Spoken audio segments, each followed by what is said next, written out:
கும்பகோணத்தில் ஜனவரி 28 மாலை 4 மணிக்கு சமுதாயம் சங்கமிக்கும்.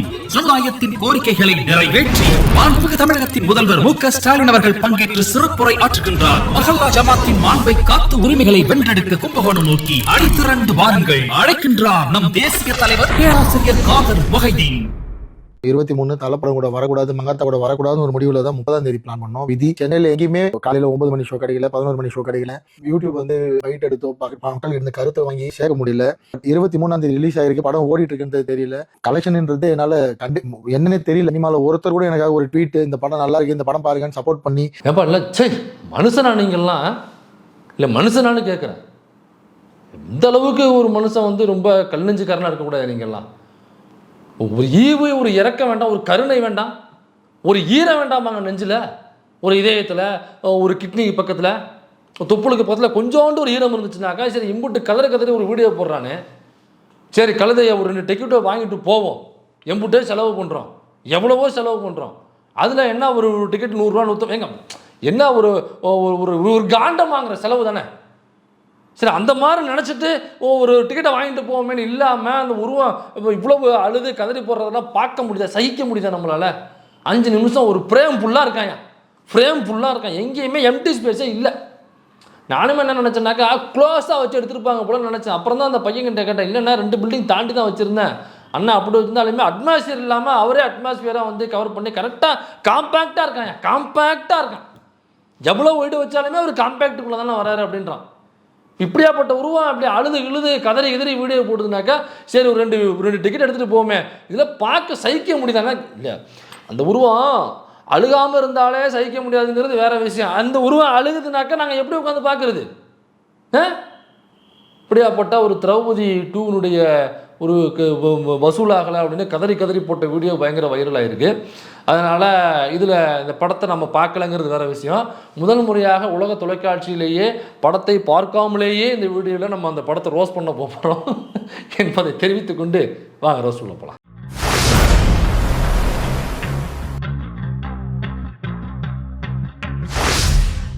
இந்த வீடியோவை பார்க்கும் பொழுது எனக்கு ஒரே ஒரு காட்சி தான் ஞாபகம் வந்துச்சு. அது என்னன்னாக்கா, நம்ம இந்த கோவில் ஓரமாக பார்த்திங்கனாக்கா அல்லது சில பெரிய கோயில்கள் உள்ள அந்த சுற்றி தெருக்கள் இருக்கும் பார்த்திங்களா, அங்கே யானை பிச்சை எடுத்துக்கிட்டே தெரிஞ்சிட்ருக்கும் பார்த்துருக்கீங்களா? இப்போ நம்ம ஒரு காமெடி கண்டிப்பாக சொல்லுவாப்புல விவேக்குன்னு நினைக்கிறேன், ஏண்டா யானைக்கு எவ்வளவோ ஹைட் இருக்குது, அது பிச்சை எடுக்கிறது தான் சொல்லணும் வடிவேல் கேட்பாப்புன்னு நினைக்கிறேன். அந்த மாதிரி கோயில் இல்லாமல் வீடியோவில் அந்த யானை பிச்சை கேட்டாக்கா எப்படி இருக்கும்? இந்த சேச்சு பாடி ஷேமிங் நம்ம பண்ணுறதில்ல, ஏன்னா யானை எனக்கு ரொம்ப பிடிக்கும், அது போய் பாடி ஷேமிங் பண்ணுறோம்னு வச்சுக்கோங்க. எனக்கு யானைக்கு ஒரு வேளை நம்ம பேசுகிற லாங்குவேஜ் புரிஞ்சிருந்து இந்த வீடியோவோட இவனோட கம்பேர் பண்ணி அந்த யானையை பேசணும்னு கேட்டோம்னாக்கா யானை தும்பி கீழே ஒரே அடியாக அடித்து நம்ம போட்டு தள்ளிட்டு போயிட்டு இருக்கோம். ஏன்டா உனக்கு என்னை கம்பேர் பண்ணுறது ஒரு ஆளே கிடைக்கலையா? இந்த பரதேசி கூட இல்லாமல் என்னை வச்சு கம்பேர் பண்ணக்கூடா, இவன் எவ்வளோ பெரிய வன்மவாதி, இவன் எவ்வளோ பெரிய தற்கொலை முண்டோம், இவன் கூட என்னை கம்பேர் பண்ணுறியா அப்படின்னு கடுப்பாக இருக்கும் அந்த யானை குட்டி.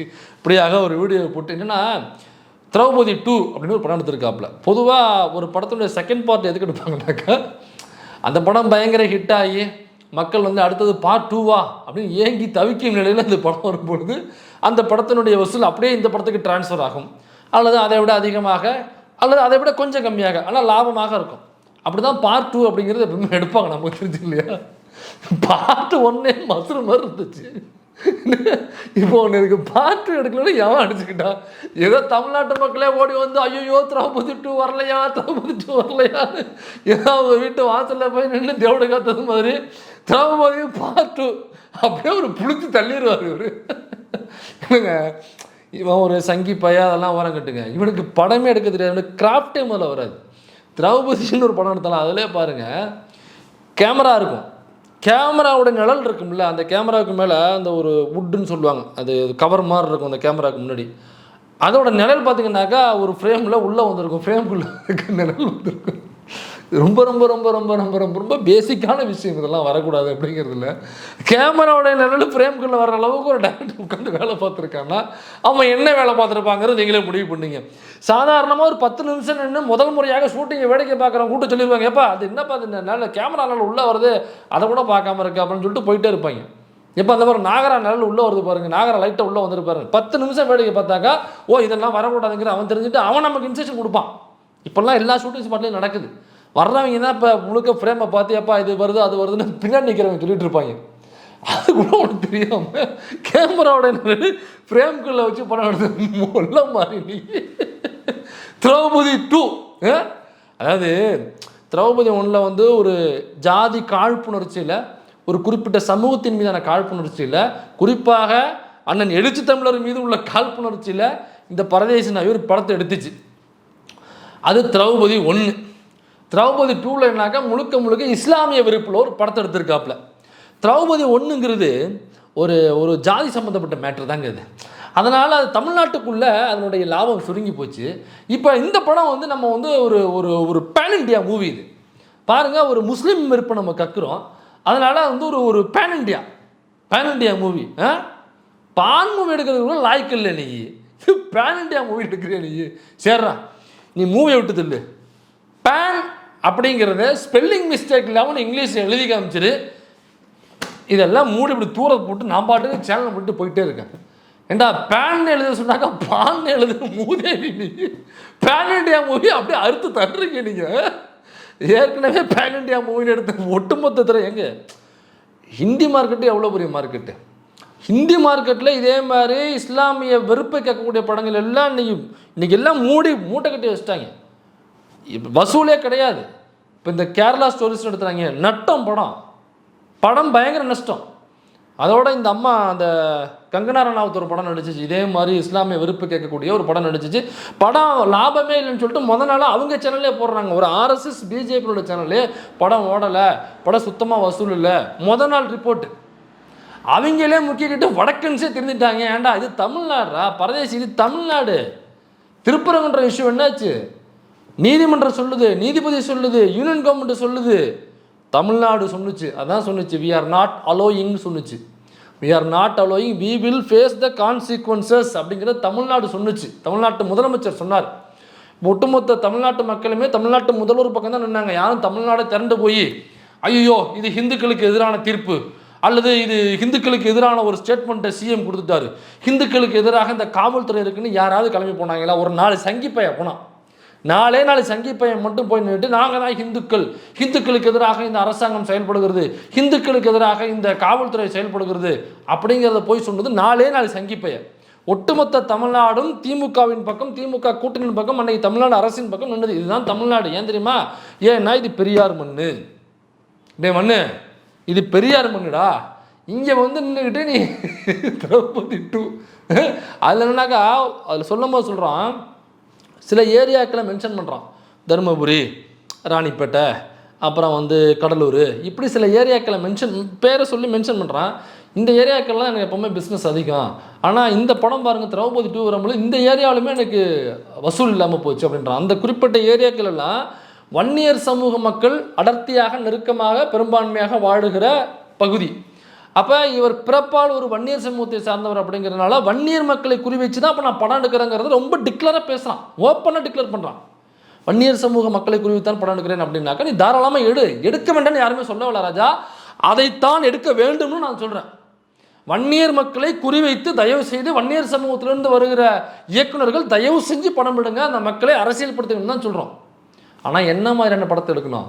வன்னியர் சமூகத்தை சார்ந்த ஆன்மீகவாதியாக இருக்கக்கூடிய, கடவுள் பக்தியோடு இருக்கக்கூடிய, சிவனடியாராக இருக்கக்கூடிய ஒருத்தரை சிதம்பரம் கோவிலுக்குள்ள தமிழில் வழிபடுவதற்கு, தமிழில் பாட்டு பாடி பக்தியை கடத்துவதற்கு அங்கே அவருக்கு உரிமை இல்லைன்னு சொல்லி அங்கே உள்ள சிதம்பரம் கோயிலில் உள்ள சிவாச்சாரியர்கள், அங்கே உள்ள அந்த பாப்பானுங்க இருப்பானுங்கள சைடு கொண்டக்காரனுங்க, அவர் அந்த வன்னியர் சமூகத்தை சார்ந்த ஆன்மீகவாதியை அடித்து லிட்டரலாக கையை முறித்து கொண்டு போய் வெள்ளத்துக்கு கொண்டு போட்டாங்க. அன்னைக்கு அவருடைய அந்த உரிமையை நிலைநாட்டது யாருன்னாக்கா மாக்காய்க்கா, பெரியாரி அமைப்புகள், கம்யூனிஸ்ட் அமைப்புகள், இவங்கெல்லாம் கூட நின்று தான் அவருடைய உரிமையை நிலைநாட்டியது. அதுக்கு அவ்வளோ பெரிய சண்டை நடந்துச்சு. அப்போ இந்த மாதிரி நம்மளோட உரிமைகள் மறுக்கப்படுதுன்னு சொல்லி வன்னியர் மக்களுக்காக வன்னியர் சமூகத்திலேருந்து ஒரு இயக்குநர்கள் இதை சொல்லி படம் எடுங்க. வன்னியர் சமூக மக்களுக்கு ரிசர்வேஷன் சரியாக போய் சேரலை, எங்களுக்கு சரியாக கடத்தப்படவில்லை, அப்போ எங்களுக்கு கல்வி வந்து இன்னும் முழுசாக வந்து சேரலை, நாங்கள் இன்னமும் எம்பிசிங்கிறத விட இன்னமும் பின்னாடி ஏதாவது இருந்தால் எங்களுக்கு கொடுங்க, நாங்கள் இன்னமும் ரொம்ப மிகவும் பின்தங்கி இல்லை, நாங்கள் மிக மிக மிக மிக மிக பின்தங்கி இருக்கோம். நான் சொல்லலை, பாமக கட்சியில் முன்னாடி இறந்து போனால் குரு அவர்கள் இது பதிவு பண்ணியிருக்காரு. அதே பாமகவுக்கு சொந்தமான மக்கள் தொலைக்காட்சியில் உட்காந்து இதை பதிவு பண்ணியிருக்காரு. இந்த சாதி என்ன மிக மிக மிகுந்த சாதியாக இன்றைக்கி உண்மையிலேயே தாழ்த்தப்பட்ட மக்களை விட மிக மிக மோசமாக கீழ்நிலையில் கீழ் சாதியாக இருக்கிறது வன்னிய மக்கள் தான். குடிசையில் வாழ்கிறான், குடிசையில் ஆடு மாடு கோழி பன்னியோட ஒன்றா குடியிருக்கிறான், வறுமையில் இருக்கிறான், விவசாய கூலியாக இருக்கிறான், தினம் இந்த அரசாங்கம் கொடுத்த சாராயத்தை குடிச்சிட்டு குடிகார சாதியாக இருக்கான். அப்போ இன்னும் அரசாங்க வேலைகள் அதிகமாக போல, படிப்பு வந்து சேரல, இன்னும் அதிகமாக அரசியல்படுத்தப்படாமல் இருக்கிறார்கள் என்று வன்னியர் சமூக மக்களை அரசியல்படுத்துவதற்கு அந்த வன்னியர் சமூகத்திலேருந்து வர்ற இயக்குநர்கள் தயவு செஞ்சு பண்ண முடியுங்கன்னு சொல்கிறேன். வன்னியர் சமூக மக்களுடைய வாழ்க்கை எப்படி இருக்குன்னு சொல்லிட்டு தயவு செஞ்சு பண்ண முடியுங்க. அதை விட்டு போட்டு அந்த வன்னியர் சமூகத்தை சார்ந்த மக்களை வெறுமனே காசாக பார்ப்பது. இத்தனை கோடி வன்னியர்கள் இருக்காங்க, அப்போ ஒரு வன்னியரும் ஒரு டிக்கெட் எடுத்துகிட்டு வந்து நான் வன்னியர் என்கிறத நான் முன்னாடி வச்சு அவங்கள்ட்ட கொண்டு போய் சேர்ந்துட்டேன், நான் போய் சேர்ந்துட்டேன்னாக்கா ஒரு வன்னியர் ஒரு 150 ரூபா டிக்கெட் எடுத்தாருனாக்கா அப்போ ஒரு கோடி வன்னியர் அல்லது 2 கோடி வன்னியர் அந்த 150 ரூபா ஒரு 100 ரூபான்னு வச்சுங்களேன். அப்போ 100 ரூபா கொடுத்து ஒரு 2 கோடி வன்னியர் பார்த்தாங்கனாக்கா எவ்வளோ உங்களுக்கு காசு வருது? 200 கோடியா? 200 கோடி ரூபா வசூல். சரி 1 கோடின்னு வச்சுக்கோங்க, 200 ரூபா டிக்கெட்டு 1 கோடினாக்கா 200 கோடி வருது. 100 ரூபா டிக்கெட் வச்சுக்கோங்க, 1 கோடி எவ்வளோ வருது? 100 கோடி வசூல். அப்போ திரௌபதி படம் 100 கோடி வசூல் பண்ணியிருக்கணும்ல. ஃபஸ்ட்டு திரௌபதி வந்த பொழுது திரௌபதியோடைய ரெவன்யூ என்ன, லாபம் என்ன? 100 கோடி வந்துருச்சா? இல்லை. அப்போ வன்னியர் சமூக மக்களே உன்னை அங்கீகரிக்கவில்லை. அந்த திரௌபதிக்கு மட்டும் இல்லை, இந்த திரௌபதிக்குமே வன்னியர் சமூக மக்களே உன்னை அங்கீகரிக்கவில்லை. ஏன்னாக்கா முதல் முறை வரும்பொழுது சரி நம்மளால ஒருத்தன் வர்றான், ஏதோ இந்த நம்மளாலாம் வச்சு ஏதோ பேசிக்கிட்டு இருக்கான், ஒருவேளை நமக்கான அரசியலில் பேசுவோம் நம்பி உள்ளே வந்து ஏமாந்து போயிட்டாங்க. தான் ஏமாற்றப்பட்டோம், என் பாக்கெட்டில் உள்ள காசை சாதியின் பெயரை சொல்லி என்கிட்ட பிட் பாக்கெட் அடித்தா ஒரு பிட் பாக்கெட்டு தான் இந்த தும்பிக்கை இல்லாத யானையாக இருக்கக்கூடிய மோகன்ஜி. அப்போ இவன் நம்பக்கூடாது, இவன் ஒரு ஏமாத்துக்காரன், இவன் ஒரு திருட்டு பையன், ஒரு மொல்ல மாதிரியும் ஒரு முடிச்ச வைக்கி, இவனை வன்னியனாக நம்ம அணுகக்கூடாது. வந்து சர்டிஃபிகேட்டான வன்னியராக இருக்கலாம், ஆனால் செயல்பாடாக இவன் ஒரு சங்கி, இவன் ஒரு பார்ப்பானுடைய காலை தண்ணீர் விட்டு கழுவி அந்த தண்ணியை குடிக்கக்கூடிய ஒரு எச்சப்பயவன். யார் ராமதாஸ் அவர்கள் சொன்னது மாதிரி, ஜே குரு அவர்கள் சொன்னது மாதிரி, இவன் பார்ப்பானுடைய காலை நக்கி பிழைக்கக்கூடிய ஒரு எச்சப்பொறுக்கி. அதனால் இவன் பின்னாடி நாம் செல்லக்கூடாது என்பதை அந்த வன்னியர் சமூக மக்கள் தெளிவாக புரிஞ்சுக்கிட்டாங்க. அதனால தான் சொல்கிறான், இன்றைக்கி அந்த வீடியோ நல்லா கேட்டு பாருங்கள், வசூலே வரலங்கிறான், வசூலே வரல. அதுக்கு முன்னாடி ஒன்று சொல்கிறான், இந்த ப்ரமோஷனுக்கு மட்டுமே தயாரிப்பாளர் 30 லட்ச ரூபா செலவு பண்ணிட்டாரு, அதனால் திரும்ப டேட்டை தள்ளிப்பட முடியாது அப்படின்னு சொல்லிட்டு தான் வசூல் வந்து இன்னும் வரல, 2 நாளில் வந்து சொல்லக்கூடிய அளவு எதிர்பார்த்த அளவுக்கு ஒன்றும் இல்லை அப்படின்றப்ப அந்த 30 லட்ச ரூபா ப்ரமோஷனை கூட தாண்ட முடியாத அளவில் தான் வசூல் இருக்குது. ஒருவேளை தாண்டி வச்சுன்னா அவன் சொல்லியிருந்திருப்பான், முதல் நாள் இவ்வளோ லட்சம், 2வது நாள் இத்தனை லட்சம் அப்படின்னு சொல்லியிருந்திருப்பான். அப்போ ப்ரமோஷனுக்கு செலவு பண்ண 30 லட்ச ரூபா கூட எடுக்க முடியாத அளவில் தான் அந்த படம் இருந்திருக்கு. அப்போ என்னன்னாக்கா வன்னியர் சமூக மக்கள் ரொம்ப தெளிவாக புரிஞ்சுட்டாங்க, வன்னியர் அப்படிங்கிறதுனாலே நம்ம ரிசீவ் பண்ண முடியாது, வன்னியர் அப்படிங்கிறதுனால நம்ம ஆதரிக்க முடியாது. வன்னியர் சமூகத்தில் வன்னியர்களுக்காக பேசக்கூடிய நபராக இருந்தால் நம்ம அங்கீகரிக்கலாம் அப்படிங்கிறதுலாம் ரொம்ப தெளிவாக இருக்காங்க. அதுவும் வன்னியர் சமூக மக்களுடைய உரிமைகளுக்காக பேசுகிற ஒரு வன்னியராக இருந்தால் ஆதரிக்கலாமே தவிர, அவன் பிஜேபியை ஆதரிக்கக்கூடிய வன்னியர்னாக்கா அவனை வன்னியரை நம்ம ஏற்றுக்கக்கூடாது, ஆர்எஸ்எஸ்ஐ ஆதரிக்கக்கூடிய வன்னியர்னாக்கா அவன் நம்ம வன்னியரை ஏற்றுக்கக்கூடாது, அவன் இஸ்லாமிய வெறுப்பை கக்கக்கூடிய வன்னியனாக இருந்தால் அந்த வன்னியனை நம்ம ஏற்றுக்கக்கூடாது. அது மட்டும் இல்லை, சாதிய வன்மத்தை கக்கக்கூடிய வன்னியனாக இருக்கும் பட்சத்தில் அவனையும் நாம் ஏற்றுக்கொள்ளக்கூடாது. சமத்துவத்தை போதிக்கிற, சமூக நீதியை போதிக்கிற, வன்னியனுடைய இடஒதுக்கீட்டை ஆதரித்து பேசுகிற, வன்னியனுடைய இடஒதுக்கீட்டுக்காக பேசுகிற ஒரு வன்னியராக இருந்தாலும் ஆதரிக்கலாம். இவன் அப்படியாப்பட்ட பய கிடையாது, ஆள் பார்த்தாவே ஒரு மாதிரி டவுட்டாக இருக்கான், முட்டை போட்ட மாதிரி இருக்கான்.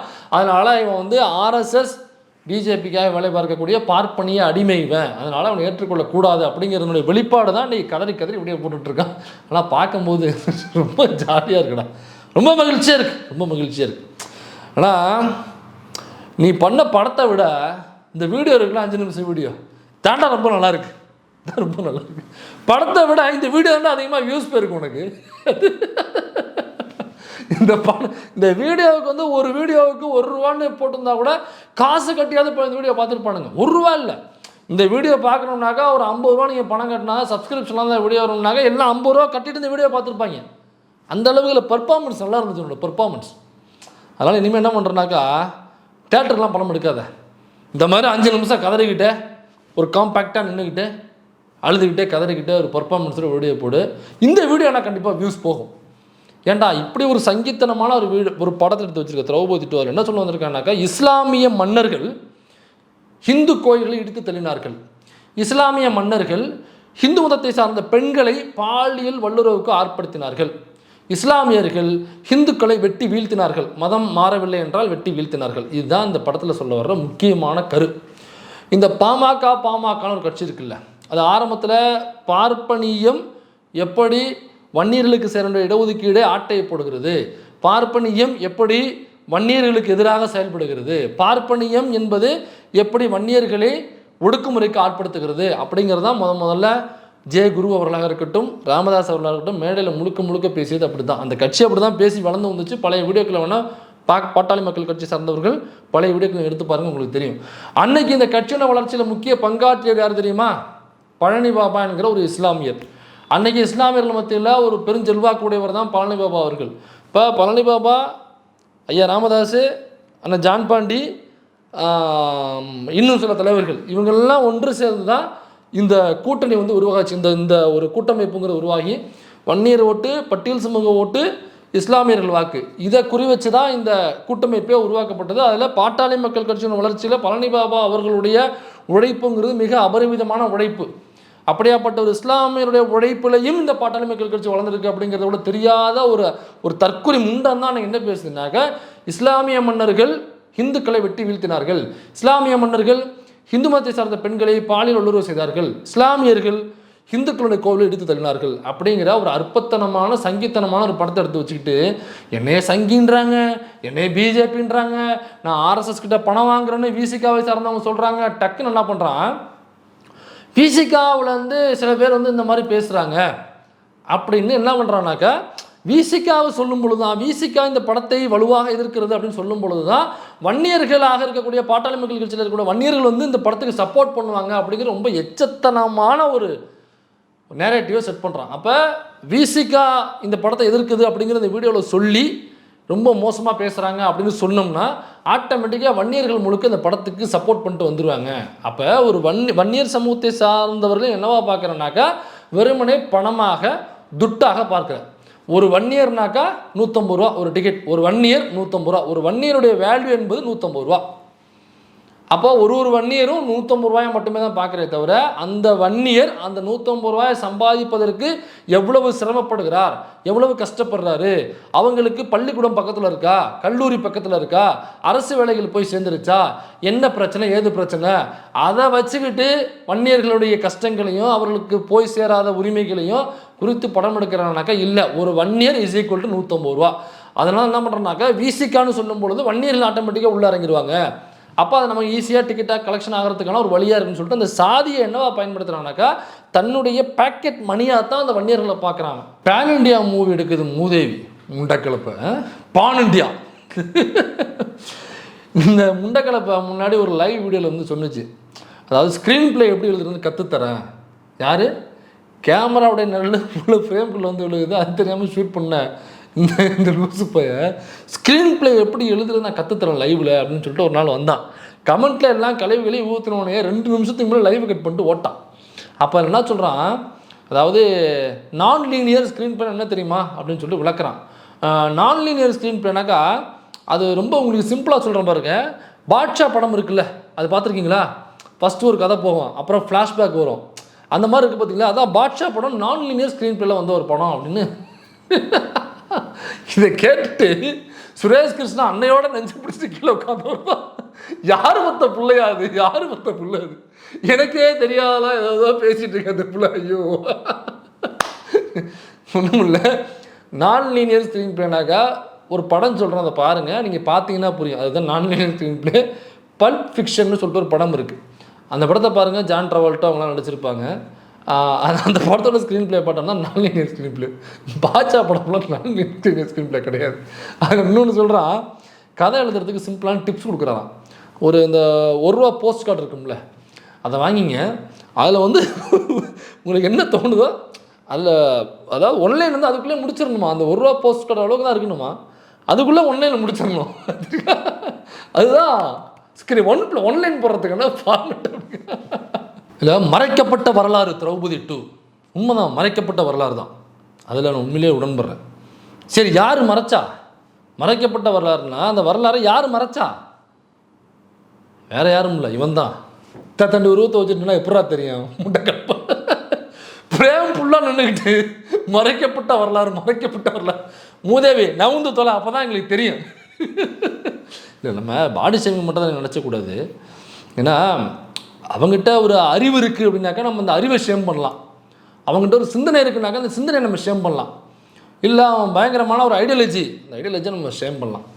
அல்லது அவன் வந்து ஒரு ஒரு ஒரு பயங்கரமான ஒரு ஒரு அப்பாட்டக்கர் அப்படின்னாக்கா அந்த அப்பாட்டக்கரை வந்து நம்ம ஷேம் பண்ணலாம். அவங்ககிட்ட எதுவுமே கிடையாது, அவங்ககிட்ட இருக்கிறது பாடி மட்டும்தான் அவங்ககிட்ட இருக்குது. அதனால தான் பாடி ஷேமிங் பண்ணுறோம். வேணா முட்டை போண்டா இல்லை, தயவு செஞ்சு இனிமேல் யாரும் முட்டை போண்டா என்று அவரை நீங்கள் கிண்டல் செய்யக்கூடாது. அது யூடியூப்கிட்ட சொன்மையாக கண்டிக்குது. ஏன்னா எனக்கு முட்டை போண்டா ரொம்ப பிடிக்கும். இப்போ முட்டை போண்டா திங்கும் போதெல்லாம் இவன் போக ஞாபகம் வந்துச்சுனாக்கா நான் எங்கிட்ட முட்டை போண்டா வசிக்கிறது யோசிச்சு பாருங்க. ஒருவேளை அந்த முட்டை போண்டாவுக்கு உயிரோடு வந்ததுனாக்கா அது என் முகரில் காரி துப்பமா இல்லையாடா, நான் 4 பேரோட பசி அடக்கிக்கிட்டு இருக்கேன். ஒரு 10 ரூபா கொடுத்தாக்க நான் முட்டை போண்டா வாங்கி பசி அடக்கிட்டு போறியா இல்லையா? நீ அவங்ககிட்ட போய் என்னை கம்பேர் பண்ணிட்டு இருக்கு. என்னை என்ன அவ்வளவு இழிவானவன் நினச்சே நீ? இல்லை அவ்வளவு இழிவான யோசிக்க முடியாத சிந்தனை திறன் இல்லாத நினச்சே நீ அப்படின்னு முட்டை போண்டா நம்மளை காரி துப்போம். அதனால் நாம் முட்டை போண்டாவை பாடி ஷேமிங் செய்யக்கூடாது. அதனால் நம்ம இவனை தனியாக தான் நம்ம டீல் பண்ணோம். அதில் சொல்கிறான் மறைக்கப்பட்ட வரலாறு. சரிப்பா, மறைக்கப்பட்ட வரலாறு நான் சொல்லட்டுமா? பழனி கோயிலுக்கு இவனுக்கு ஒரு சம்மந்தம் இருக்காது, சொல்லிட்டே போகலாம். பழனி கோயிலில் அந்த பஞ்சாமிரதம் கொடுப்பாங்கல்ல, அதில் கருத்தடை மாத்திரைகளை கலந்துடுறாங்க அப்படின்னு சொல்லிட்டு ஒரு அப்பட்டமான ஆர்எஸ்எஸ் பிஜேபியினுடைய வதந்தியை இவன் ஒரு வீடியோவிலே பேசினான். பேசி அப்போ மாட்டிக்கிட்டான், அவன் மேலே வழக்கு போட்டாங்க. இந்த போலீஸ் வந்து கைது பண்ணி தூக்கிட்டு போணுச்சு. அப்போ இந்த கருத்தடை மாத்திரையை பழனி பஞ்சாமிரதத்தில் கலக்கிறாங்க அப்படிங்கிற ஒரு அப்பட்டமான பொய் வதந்தி யார் பரப்புனாங்க? BJP RSS. அதை வந்து வீடியோவில் பேசிட்டு உன்னை அப்புறம் பிஜேபி ஆர்எஸ்எஸ் பாப்பானுடைய காலை நக்கி பிழைக்கக்கூடியன்னு சொல்லாமல் வேறு என்னன்னு சொல்கிறது? உன்னை என்ன சமூக நீதி போராளின்னு சொல்லுவாங்களா? இல்லை சுயமரியாதை சுடர்னு சொல்லுவாங்களா? அல்லது மானமுள்ள மார்க்கண்டேன்னு சொல்லுவாங்களா? சூடு உள்ள சுந்தரேசன்னு சொல்லுவாங்களா? வெக்கம் உள்ள வேதராஜன்னு சொல்லுவாங்களா? அவரை என்னன்னு சொல்லுவாங்க? சங்கின்னு தானே சொல்லுவாங்க. டேய் சங்கி பையிலே உன்னை சங்கின்னு தான் சொல்லுவாங்க. அதே பழனியில் ஒரு மறைக்கப்பட்ட வரலாறு நான் சொல்கிறேன். இப்போ பழனி கோயிலுக்கு போனீங்கன்னாக்கா பார்ப்பனர்கள் தான் அர்ச்சகராக இருப்பார்கள். அதற்கு முன்னாடி யார் இருந்தாங்கன்னா ராஜாக்களினுடைய காலங்களில் அங்கே வந்து பண்டாரங்கள் என்று சொல்லக்கூடிய அந்த சமூகத்தை சார்ந்தவர்கள் தான் அந்த பழனி கோவிலில் காலமாக தொன்று தொட்டு பல 1000 ஆண்டு காலமாக அங்கே அர்ச்சகர்களாக இருந்தார்கள். ஏன்னாக்கா அது ஒரு அந்த அந்த அந்த பழனி கோவிலில் உள்ள அந்த சிலை இருக்குல்ல, அது வந்து ஏதோ இந்த பல பாஷாணங்களில் செஞ்ச சிலைன்னு சொல்லுவாங்க. அதை வந்து ஏதோ ஒரு சித்தர் ஒருத்தர் செஞ்சார் அப்படின்னு சொல்லுவாங்க. இப்போ அந்த கோவிலில் யார் அர்ச்சகராக இருந்ததுனாக்கா பண்டாரங்கள் என்று சொல்லக்கூடிய அந்த சமூகத்தை சார்ந்தவர்கள் தான் அர்ச்சகராக இருந்தாங்க. அப்போ எப்போ ஐயர் மாறினாங்கன்னா, ஒரு தடவை ஒரு பார்ப்பனர் ஒருத்தர் ஒரு அமைச்சராக இருக்கிறார். ஒரு நாயக்கர் ஆட்சி காலத்தில் ஒரு பார்ப்பனர் ஒருத்தர் அவர் தான் அமைச்சராக இருக்கிறார். அப்போ பழனி கோயிலுக்கு வரும் பொழுது உள்ளேருந்து பண்டாரம் வந்து அதெல்லாம் பண்ணிவிட்டு கொண்டாந்து 90 இதெல்லாம் கொடுக்கும் பொழுது, நான் பாப்பா நீ பண்டாரம் நீ 90 கொடுத்து அதை நான் வாங்கணுமா அப்படின்னு சொல்லிட்டு தான் பண்டாரங்கள் எல்லாம் வெளியேற்றுங்க அப்படின்னு சொல்லிட்டு அன்றிலிருந்து பார்ப்பன சமூகத்தை சார்ந்தவர்கள் அர்ச்சகராக்குன்னு சொன்னது அதிலிருந்து அன்னை தான். இது முழுக்க வரலாறு. ஐயா சுகிசிவம் அவர்கள் பலமுறை பேசியிருக்கிறார். நாம் சொன்னோம்னாக்கா அதை கருப்பு சட்டம் வந்து பேசியிருக்கான்னு சொல்லுவீங்க. ஐயா சுகிசிவம் இந்த வரலாறை பேசியிருக்கிறார். அப்போ இது ஆகம விதினாக்கா தொன்று தொட்டு வர்றதை மாற்றக்கூடாதுன்னு சொல்லுவாங்களா? அப்போ தொன்று தொட்டு அதில் பண்டாரங்கள் தான் அர்ச்சகராக இருந்தார்கள். பார்ப்பனர் அல்லாத பண்டாரங்கள் தான் அர்ச்சகராக இருந்தார்கள். அப்போ பார்ப்பனர் அல்லாத அந்த பண்டாரங்களுடைய மறைக்கப்பட்ட வரலாறை அந்த பழனியினுடைய அர்ச்சகர்களாக இருந்த அதை பேணி காத்து வந்த அந்த பண்டாரங்களுடைய மறைக்கப்பட்ட வரலாறை இந்த முண்டக்கலப்பை பேசுவானா? அந்த பழனி கோயில் தான் அது நடந்துச்சு. என்ற பரதேசி நாயே இதை நீ பேசணுமா இல்லையா? அந்த பண்டாரங்கள் இருக்கும் வரை அந்த சிலை பாதுகாப்பாக இருந்துச்சு. அந்த முருகனுடைய சிலை பண்டாரங்கள் போனதுக்கு அப்புறம் என்னைக்கு பாப்பான் உள்ளே போனானோ, பாப்பான் உள்ளே போனதுக்கு அப்புறம் அந்த நவபாஷான சிலைன்னு சொல்லுவாங்க அதை. அப்போ அது வந்து மூலிகைகளால் செய்யப்பட்ட சிலைன்னு சொல்லுவாங்க. அப்போ அந்த சிலை என்னன்னாக்கா சிலைக்கு பின்னாடி கொஞ்சம் கொஞ்சமாக வறண்டி சுரண்டி எடுத்துட்டாங்க பின்னாடி முருகனுக்கு. இப்போ முருகனுக்கு பார்த்தீங்கன்னா பெட்டக்ஸே இல்லாத முருகனாக தான் இருப்பாருங்க. ஏன்னாக்கா எல்லாம் சுரண்டி இந்த பாப்பானுங்க கொண்டு போய் வித்துட்டானுங்க வெளியில். பெரிய பெரிய பணக்காரர்கள் இருப்பாங்கள்ல, அவங்களுக்கு என்னன்னாக்கா அதை கொஞ்சோன்னு சொல்லிட்டு போய் அவங்களுடைய சாமி ரூமுக்குள்ளே அவங்களோட பூஜை ரூமில் வச்சானாக்கா செல்வம் கொளிக்கும் கொட்டும் அப்படின்னு நம்பியிருப்பாங்கல்ல, நம்ப வைக்கப்பட்டிருப்பாங்கல்ல. அப்போ யாரால் நம்ப வைக்கப்பட்டிருப்பாங்கனாக்கா அதே முருகன் கோயிலில் பழனி முருகன் கோயிலில் உள்ள இன்னொரு பாப்பா இருப்பாள். அவங்க போயிட்டு ஐயா அதை கொண்டு போய் உள்ளே வச்சோனாக்கா அவ்வளோதான், அவங்களுக்கு வந்து கூரையே பிச்சுக்கிட்டு குடும்பம். அவங்க வீட்டில் கூரையே இருக்காது, அவன் வீட்டில் கான்கிரீட் போட்ட வீடாக இருக்கும். அவங்ககிட்ட போய் சொல்லுவான் கூரையை பிச்சுக்கிட்டு கொடுக்குன்னு சொல்லியிருப்பான். இவன் நம்பிட்டு போய் எவ்வளோங்கன்னாக்கா 5 லட்ச ரூபா இத்தனோண்டு நாங்கள் சுரண்டி கொண்டாந்து தர்றோம் அப்படின்னு சொல்லிட்டு அப்படியாக சுரண்டி இன்னைக்கு முருகன் அவர்கள் பேக்கே இல்லாத முருகனாக அங்கே நின்று கொண்டிருக்கிறார். எங்கே? பழனி முருகன் கோயிலில். இப்போ இதை குறித்து ஐயோ எங்களுடைய வீர கடவுள், எங்களுடைய தமிழ் கடவுள் முறுக்கேறியதால் முருக்கன், அந்த முருக்கனுடைய சிலையை இப்படி சுரண்டி வித்துட்டாங்களே, தின்னு தீர்த்துட்டாங்களே இந்த பாப்பார கும்பல்னு சொல்லிட்டு என்னைக்காவது தமிழ் கடவுள் முருகன் சொல்கிற சீமான் என்கிற இந்த அயோக்கிய பாலியல் பொறுக்கி நாய், அண்ணே டிரைவர் நல்லா இருக்காருண்ணே, இல்லை சார்ஜ் ரொம்ப நல்லா இருக்கிறனால கேட்டேன். டிரைவரை பார்த்தா தான் ஒரு மாதிரி முகப்பொழிவோடு இருக்காங்க. பொதுவாக சொல்கிறேண்ணே, வண்டின்னா டிரைவர் இருந்தால் தான் ட்ராவல் பண்ணுறவங்க மகிழ்ச்சியாக இருப்பாங்க. அப்புறம் என்ன வெறும் வண்டியை வச்சு அவர் ஓட்டி என்ன பண்ண போகிறாரு இல்லையா? யாரோ இருந்தாங்கன்னா ஓட்டுறதுக்கு ஜாலியாக இருக்கும், அதுக்காக சொல்கிறேன், வேற ஒன்று நீங்கள் எதுவும் தப்பு எடுத்துக்காதீங்க. ஆனால் அந்த அரசியல் இந்த பாலியல் பொறுக்கி என்னைக்காவது இந்த முருகனுடைய சிலையை சுரண்டி தின்னவர்கள், தின்று கொடுத்தவர்கள் இந்த பார்ப்பனர்கள் தான் என்னைக்காவது மேலே சொல்லிட்டு போனா. ஏன் சொல்லலை? பார்ப்பனர் அல்லாத நம் சமூகத்தை சார்ந்த நம்முடைய தொடர்லாக இருக்கக்கூடிய பண்டாரங்கள் தான் அங்கே இருந்தாங்க. இந்த நாயக்கராட்சின்னு சொல்லுங்கிறேன் நான். நாயக்கராட்சியில் தான் ஒரு பாப்பா வந்து இந்த வேலையை பண்ணிட்டான்னு என்னைக்காவது பேசியிருப்பான் அந்த சீமானு பரதேஷ். நான் இதை பொறுக்கி நான் எனக்காவது பேசியிருப்பானா? இவன் மறைக்கப்பட்ட வரலாறை பேசக்கூடிய நமது முண்டக்கலப்பை நான் லீனியர் ஸ்க்ரீன் பிளே புகழ் நமது முட்டை போண்டா மோகன்ஜி அவர்கள் என்னைக்காவது இந்த மறைக்கப்பட்ட வரலாறை பேசியிருப்பாரா? இன்னொரு முருகன் மேட்டர் சொல்லட்டுமா?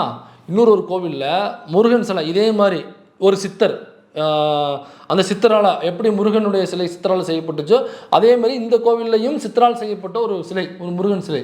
அது அங்கே உள்ள பாப்பா என்ன பண்ணிட்டான், கொண்டு போய் குளத்தில் போட்டான், பக்கத்தில் உள்ள குளத்தில் போட்டான். டெய்லி கோயிலுக்கு வர்றவங்க எட்டி பார்த்துருக்காங்க, பார்த்தாக்கா வேறு சிலை இருக்குது. அது ஆண்டி குளத்தில் உள்ள சிலை. எப்படி பழனியில் ஆண்டி குளத்தில் சிலை இருக்கும் அதே மாதிரி இந்த கோயிலையும் ஆண்டி குளத்தில் சிலை இருக்கும். திடீர்னு பார்த்தாக்கா ஒரு ராஜர் அதான் ஒரு மன்னர் கெட்டப்பில் அன்றைக்கி சிலை இருந்திருக்கு, முருகனுடைய சிலை.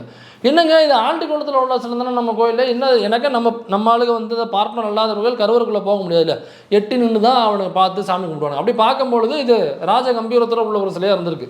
அப்புறம் கூப்பிட்டு நம்ம சிலை இல்லையே, என்ன எப்படி இந்த சிலை வந்துச்சுன்னு சொல்லிட்டு பாப்பானை கேட்கும் பொழுது போலீஸ் கம்ப்ளைண்ட் ஆகுது, போலீஸ் வந்து விசாரிக்குது. இப்போ போலீஸ் என்ன சொல்கிறாப்புல, அதை நான் தான் கொண்டு தூக்கி போட்டேன்னு சொல்லிட்டு திரும்ப சிலையை கொண்டு எடுத்துகிட்டு வராங்க. சிலையை எங்கேயோ டீல் பேசி விற்றுட்டான் யார் அந்த பாப்பான்.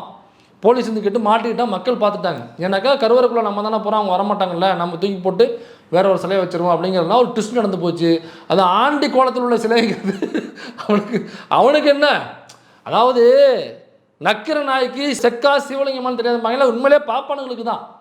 நம்ம ஆளுங்க யாருனாக்கா உண்மையிலேயே ஆன்மீகத்தோட பக்தியோட கோயிலுக்கு போகிறவனுங்க, அவனுங்களுக்கு தெரியும் எது ஆண்டி சிலை, எது ராஜகம்பீர சிலை, எது செக்கு, எது சிவலிங்கங்கிறது நம்ம ஆளுங்களுக்கு தெரியும். அவனை பொறுத்த வரைக்கும் காசு, அதை தூக்கி கொண்டு போட்டு வேறு சிலையை வச்சுட்டு காசு வாங்கிட்டான், அந்த வித்தவன்ட்டான். இப்போ கொண்டு போட்டான்னா சிலையை எடுத்துகிட்டு வந்துட்டான். எதுக்காக இப்போ சிலையை கொண்டு போய் தூக்கி போட்டேன்னு கேட்குறாங்க முருகன் சிலையை. அதுக்கு அவன் சொல்கிறான், அந்த சிலை இருந்தாக்கா என் குடும்பத்துக்கு ஒத்து வராதுங்க. ஏன்னா கனவாக இருந்தாலும் ஒரு நியாயமான விட அந்த சிலை இருந்ததுன்னா இவன் குடும்பத்துக்கு ஒத்து வராது. யோசிச்சு பாருங்கள், இது அப்பட்டமான பொய்ங்கிறது தெரியும். அப்போ அந்த சிலையை கொண்டு போய் போட்டு எவன்ட்டே கோடிக்கணக்கில் பேசியிருக்கான், அதை நம்ம ஆளுகள் கண்டுபிடிச்சி ஒன்று மாட்டி. இப்போ இந்த மறைக்கப்பட்ட வரலாறு அன்னைக்கு முருகன் கோவிலில் பழனிமலையில் பஞ்சாமிரதத்தில் அப்படி கலக்கிறாங்கன்ற ஒரு வதந்தியை நீ நம்பிட்டேன்னு நான் வச்சுக்கிறேன், அதை நம்பி நீ பேசிட்டு நான் வச்சுக்கிறேன், சரி மன்னிச்சு விடுறேன். இப்போ இந்த முருகன் இதை கொண்டு தூக்கி போட்டிருக்காங்கன்னா நீ முருகன் மீது பக்தி கொண்டதுனால தான் அந்த பழனி மேட்டரை பேசுகிற. அதே ஆண்டி கோலத்தில் உள்ள இந்த முருகன் சிலையை ஒருத்தன் கடத்த முயற்சி பண்ணியிருக்கானே, இதை ஏன் நீ பேச மாட்டேங்கிற? நான் முண்டை கலப்பை, ஏன் முண்டை கலப்பை, இது ஏன் முண்டை கலப்பை பேச மாட்டேங்கிற? இன்னொரு மறைக்கப்பட்ட வரலாறு சொல்லட்டுமா? நாகப்பட்டினத்தில் உள்ள ஒரு பௌத்த மடம், அந்த பௌத்த மடத்தில் உள்ள தங்க விக்கிரகத்தால் செய்யப்பட்ட ஒரு புத்தர் சிலை, இதை ஸ்ரீரங்கத்தில் உள்ள பாப்பானுங்க வந்து லிட்ரலாக திருடிட்டு போகிறானுங்க. புத்தருடைய தங்கத்தாலான சிலை திருடிட்டு போயிட்டு தான் அதை விற்று அந்த காசில் தான் ஸ்ரீரங்கத்தினுடைய மதில் சுவர் கட்டப்படுது. அப்போ இந்த மாதிரி புத்த சிலைகளை திருடிட்டு போகிறது, பௌத்த விகாரங்களை இடித்து தள்ளுறது, இதைத்தான் இந்த சைவர்களும் வைணவர்களும் செய்திருக்கிறார்கள். அது மட்டும் இல்லை, சமணர்களுடைய படுக்கைகளை தான் இவனுங்க திரும்ப இந்து கோயில்களாக ரீக்ரியேட் பண்ணியிருக்காங்க. இதை நாம் சொல்லலை, தோப்பா அவர்கள் இதை பேசியிருக்காப்புல, எழுதியிருக்காங்க. இன்னும் நிறைய அறிஞர்கள் இதை பற்றி பேசியிருக்காங்க, எழுதியிருக்காங்க. சமணர்களுடைய படுக்கைகளும் சமணர்களுடைய இருக்கைகளும் சமணர்களுடைய இருப்பிடங்களும் தான் பின்னாளில் இந்து கோயில்களாக மாற்றப்பட்டதுன்னு சொல்கிறாப்புல. இதையத்தான் நான் திருமாவர்களும் பேசினாப்புல. இப்போ திருமாவர்கள் நான் எழுச்சி தமிழர் பேசும்பொழுது தான் ஐயோ இந்து மதத்தை இவர் இழிவுபடுத்திட்டாரு, இவர் பாருங்கள் இந்து கோயில்களை இழிவுபடுத்திட்டாரு, இந்து கோயில்கள்லாம் ஏதோ புத்தருடைய கோயில் அதை இடிச்சு விட்டு தான் நம்ம கட்டிருக்கோம்னு சொல்லிட்டு பேசுகிறான்னு சொல்லிட்டு கையாமையான்னு கிளம்புனானுங்க. அப்புறம் விசிகாவிலேருந்து அப்புறம் ஆர்ப்பாட்டங்கள் போராட்டங்கள் பண்ணி மக்கள் மத்தியில் விழிப்புணர்வு ஏற்படுத்தினாங்க. அப்போ இங்கே சமணர்களுடைய கோயில்களும் பௌத்த கோயிலும் தான் இடிக்கப்பட்டு அதன் மேல் தான் பல இந்து கோயில் கட்டப்பட்டது அப்படிங்கிறது வரலாறு. இது மறைக்கப்பட்ட வரலாறு தானே, உண்மையிலேயே மறைக்கப்பட்ட வரலாறுனாங்க இதுதான். இதை பற்றி நீ பண்ண அனுப்பியா? எடுக்கிற தைரியம் இருக்கு அவனுக்கு? ஏன்னா அந்த எசக்கி தேவர்னு ஒருத்தர் இருக்கார், திருநெல்வேலி தூத்துக்குடி பக்கம் இருக்காருன்னு நினைக்கிறேன். அவர் மேடைகளில் இப்போ சமீபத்தில் பேசுனது பயங்கர வைரலாக இருந்தது. அவர் அந்த முக்குளத்தூர் சமூகத்தை சார்ந்தவர்களுக்காக பேசக்கூடிய ஒரு நபராக பிஎம்டிஎஃப் கட்சியோட பேர் பசுமன் முத்துராமலிங்க தேவர் கட்சியோ பேரவையோ வச்சுருக்கார். இப்போ அவர் முன்னாடி பேசுனதில் எனக்கு நிறைய முரண்பாடுகள் விமர்சனம் உண்டு. அந்த பிஓஏ ஆக்டுக்கு எதிராக அவர் பேசியதாக இருக்கட்டும், சில இடங்களில் பட்டியல் சமூக மக்களுக்கு எதிராக பேசியதாக இருக்கட்டும், இதில் எனக்கு ஏகப்பட்ட முரண்பாடுகள் விமர்சனங்கள் உண்டு. ஆனால் சமீப காலமாக அவர் பேசியது முழுக்க நல்ல பயங்கர வைரல் ஆயிடுச்சு. அது பேசணுன்னாக்கா அந்த சமூக இளைஞர்களுக்கான ஒரு ஸ்பீச்சாக அவர் பேசுகிறார். இந்த மாதிரி நீ வந்து ஏதோ ரவுடித்தனமாக பொறுக்கித்தனமாக தெரிகிறத ஹீரோவுக்கு நினச்சிக்காத. ஹீரோனாக்கா நீ உண்மையிலேயே படிச்சுட்டு வேலைக்கு போ, உத்தியோகத்துக்கு போ, அரசாங்க உத்தியோகத்துக்கு போ, அல்லது ஏதாவது பிஸ்னஸ் பண்ணு, படி, ஒரு ஐஏஎஸ் ஆஃபீஸர் ஆகும், ஒரு ஐபிஎஸ் ஆஃபீஸர் ஆகும், அரசாங்கத்தில் பெரிய பெரிய உத்தியோகத்துக்கு போ, அதிகாரத்தில் போய் உட்காரு. அதை விட்டு போட்டு இவன் சொல்கிறான் அவன் சொல்கிறான்னு முதுகில் அருவாளை சுருக்கிக்கிட்டு தொலைத்தெரிய கைலியை கட்டிக்கிட்டு எங்கேயாவது போகிற வர பொம்பளை பிள்ளைகளை வம்பளத்துக்கிட்டு அல்லது ரவுடித்தனம் பண்ணிக்கிட்டு வெட்டிக்கிட்டு குத்திக்கிட்டு தெரியுறது. அதன் வழியில் நீ வழக்குகள் வாங்கிக்கிட்டு உள்ளே போய் ஜெயிலில் போய் உட்காந்தாக்கா உன் குடும்பத்தை யாரு காப்பாற்றுறது? உங்கள் அம்மாவை யாரு காப்பாற்றுறது? அப்பாவை யாரு காப்பாற்றுறது? உனக்கு கல்யாணம் எப்படி நடக்கும்? உன் தங்கச்சி அக்காவுக்கான வாழ்க்கையை எப்படி அமைச்சு கொடுப்பா? உன் தம்பிக்கு என்ன ஃபீஸ் கட்டுவேன்? நீ உன் கல்யாணம் ஆச்சுனாக்கா உன் பிள்ளைக்கு எப்படி ஃபீஸ் கட்டுவேன்? அதனால் இந்த மாதிரியான வேலைகளை யாரும் செய்யாதீங்க, படிச்சுட்டு அழகாக அரசாங்க உத்தியோகத்துக்கு போங்க, இப்படி பேசுகிறார். அது மட்டும் இல்லை, அந்த முத்தையான ஒரு இயக்குனர் இருக்கார் பாருங்க, அவர் கூட டாராக கழிச்சு விட்டாப்புல. ஏப்பா நீ பணம் எடுக்கிற தேவர் சமூகத்தை இல்லைங்கன்னா அப்படி காமிக்கிற, நீ தேவர் சமூகத்தை காமிச்சு நீ பணம் எடுக்கிற. அப்போ காமிக்கும் பொழுது ஒரு ஐபிஎஸ் ஆஃபீஸராக அவனை காமிக்கலாம், ஒரு ஐஏஎஸ் ஆஃபீஸராக காமிக்கலாம், ஒரு நேர்மையான அதிகாரியாக காமிக்கலாம், ஒரு பெரிய ஒரு ஒரு ஒரு அதிகாரத்தில் இருக்கக்கூடிய நபராக காமிக்கலாம். அதை விட்டு போட்டு நீ திரும்பவும் என்னன்னாக்கா ஒரு ரவுடியாக ஒரு போக்கிரியாக ஒருத்தனை காமிச்சு அவனை ஹீரோ, அவன் ஒரு தேவர் சமூகம் காமிச்சினாக்கா அடுத்த கட்ட இளைஞர்கள் அதை பார்த்தானப்பா வளருவான். அப்போ திரும்பவும் அதை போக்கிரியாகவும் பொறிக்காமல் நிற்கிறதுக்கான வழிவகைகளை செய்கிறியா நீ? அப்போ இந்த மாதிரி நபர்கள் நம்பாதீங்கன்னு சொல்லிட்டு அதே மேடலில் பேசுகிறாப்புல. நீ முதல்ல யாராவது கொடியை பிடிச்சிட்டு போகிறேன்னு சொல்லிட்டு வாழ்க்கையை இழந்துடாத. முதல்ல கொடியை கொடுப்பான், அப்புறம் கேஸை கொடுப்பான். நீ குடும்பத்தை என்ன பண்ணுவ? நீ கொடியை பிடி வேண்டான்னு சொல்லலை, முதல்ல போய் படிச்சுட்டு வேலைக்கு போ, நல்ல உத்தியோகத்தில் இருந்து அதுலேருந்து எப்பப்போ நேரம் கிடைக்குதோ அப்போ போய் கொடியை பிடி. குடும்பப்படுத்துற மாதிரி நினைச்சுக்கிட்டாங்க. ஏன்னா சினிமா படங்கள் இப்போ வர டேரக்டர் போகிறோம், நம்மளை வில்லனா காட்டி எடுத்து இன்னைக்கு நம்மளுடைய வாழ்க்கையே இன்னைக்கு நாசம் பண்ணது பார்க்குறாங்க. நம்ம ஆளுக்கு டேரக்டர் வர்றான், ஒரு நீதிபதியாவோ ஒரு சப் இன்ஸ்பெக்டராவோ ஒரு எஸ்பியாவோ ஒரு உயர் அதிகாரியை கட்டினா நம்ம சமுதாயத்தை வச்சு படம் இருக்கான். ஆனா அப்படி இருக்க பாருங்க, அந்த ஊர்ல எத்தனை தாசில்தார் இருக்கான், எத்தனை விஓ இருக்கிறான், எத்தனை போலீஸ் இருக்கிறான், எத்தனை ராணுவத்துக்கு போயிருக்கான், அதுதான் அந்த ஊருக்கு பேரு. ரவுடி பையில நிறைஞ்ச ஊரா பேரு கிடையாது. அதை மைண்ட் செட்ல வச்சு இளைஞர்கள் எல்லாரும் நினைக்கணும். இதெல்லாம் ரொம்ப வரவேற்க வேண்டிய விஷயம். நான் என்னோட சோசியல் மீடியாவில் பகிர்ந்துருந்தேன். உண்மையிலேயே வரவேற்க வேண்டிய விஷயம். முன்னாடியே அவர் பேசின பிஓ ஆக்ட் பட்டியல் சமூகத்துக்கு எதிராக பேசினா உண்மையிலே முரண்படுறேன். ஆனால் அவருடைய வாழ்க்கை பயணம்ங்கிறது அரசியல் நகர்வுங்கிறது எங்கே நான் நிப்பாட்டிருந்தாங்க பக்குவப்படுத்தியிருக்கு. நிறைய பேர் அந்த அரசியல் பக்குவப்படுத்துவோம். முன்னாடி ஒரு மாதிரி பேசியிருப்போம், அப்புறம் போக போக அரசியல் புரிதல் ஏற்பட்டு ஒரு பக்குவத்துக்கு நகருவோம். அப்படியாக இன்னைக்கு அந்த திருநெல்வேலி தூத்துக்குடி அந்த பக்கம் இருக்கிற எசக்கி ராஜா அவர்கள் அவர் பேசுறது அந்த சமூக இளைஞர்களை வழிநடத்தக்கூடிய ஒரு அருமையான பேச்சை கொடுத்துருக்காரு. அவர் இன்னமும் நகருவார் என்ற நம்பிக்கை எனக்கு இருக்கிறது. ஏன்னாக்கா இந்த பிஓ ஆக்டு அப்புறம் பட்டியல் சமூக மக்களுக்கு எதிராக முன்னாடி பேசுனது அதெல்லாம் இன்னும் புரிதல் ஏற்பட்டு அதுக்கப்புறம் அந்த பிஓ ஆக்டுக்கு எதிராக பேசக்கூடாத நபராக உண்மையிலேயே பிஓ ஆக்டுக்கு ஆதரவாக பேசக்கூடிய நபராக கூட அவர் மாறுவார். இந்த அரசியல் அவரை பக்குவப்படுத்தும் நம்புகிறேன். அதனால் இப்படி எடுத்தே தான் ஆகணும் அப்படின்னாக்கா இந்த மாதிரி ஏதாவது பேசுகிறாரில்ல, அந்த மாதிரி இந்த மாதிரி பொறுக்கிகளாக காமிக்காதீங்கன்னு சொல்கிறாரில்ல, அந்த மாதிரி எடு. ஒரு ஐஏஎஸ் ஆஃபீஸரா ஐபிஎஸ் ஆஃபீஸரா அந்த சமூக இளைஞர்களுக்கான ஒரு படமாக எடு. அப்படி எடுக்க முடியலனாக்கா அந்த எசக்கி ராஜா மாதிரி ஆட்கிட்ட 2 டம்ளர் வாங்கி குடி. ஆனால் வன்னியர் சமூகத்தை சார்ந்த மக்கள் ரொம்ப தெளிவான நபர்கள். அதனால தான் வன்னியர் அப்படிங்கிற பேரை வச்சுக்கிட்டே வன்னியர் சமூக மக்களுக்கு எதிராக இருக்கக்கூடிய பிஜேபியோட கூட்டணி வச்ச அன்புமணி அவர்களே நேரடியாக தோக்கடிச்சாங்க. அன்புமணி அவர்களாலே ஜெயிக்க முடியல தர்மபுரியில். அவங்க ஒய்ஃபுன்னுனாங்க, ஃபீமேல் சென்டிமெண்ட்டு, அவங்களாலையும் ஜெயிக்க முடியல.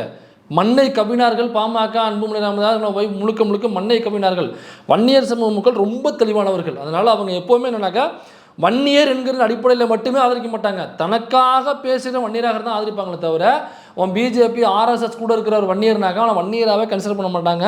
அவன் ஒரு சங்கி, அதுபோன்று இவனும் ஒரு சங்கி என்பதை வன்னியர் மக்கள் ரொம்ப தெளிவாக புரிந்து கொண்டார்கள். உண்மையிலேயே வன்னியர் சமூகத்தை சார்ந்த மக்களுக்கு யூடியூப் வாழ்த்துக்களையும் பாராட்டுகளையும் நன்றிகளையும் தெரிவித்துக் கொள்கிறது. கடைசியாக ஒரே ஒரு கோரிக்கையை வன்னியர் சமூக மக்களிடம் நான் வேண்டி கேட்டுக்கொள்கிறேன். தயவு செய்து இது எவ்வளவு செலவுனாலும் பரவாயில்ல, ஒரு பெரிய ட்ரக்கை பிடிங்க. இந்த 8 வீல்லாம் இருக்கும்ல, அந்த மாதிரி ஒரு பெரிய ட்ரக் தான் கரெக்டாக இருக்கும். அந்த பெரிய ட்ரக்கை பிடிங்க. அந்த ட்ரக்கை பிடிச்சி இதை அதில் ஏற்றி தயவு செஞ்சு இந்த முதுமலைன்னு சொல்லுவாங்கள்ல அந்த காட்டில் கொண்டு போய் இறக்கிட்டு வந்துருங்க. எம்பிட்டு செலவாக இருந்தாலும் யூடியூப்ல ஏற்றுக்கொள்கிறது. வன்னியர் சமூகம் திரும்ப கேட்டுக்கலாம், தயவு செய்து பிடிச்சி கொண்டு போய் முதுமலை காட்டில் விட்டுருங்க. அதான் உங்களுக்கும் நல்லது, அதுக்கும் நல்லது.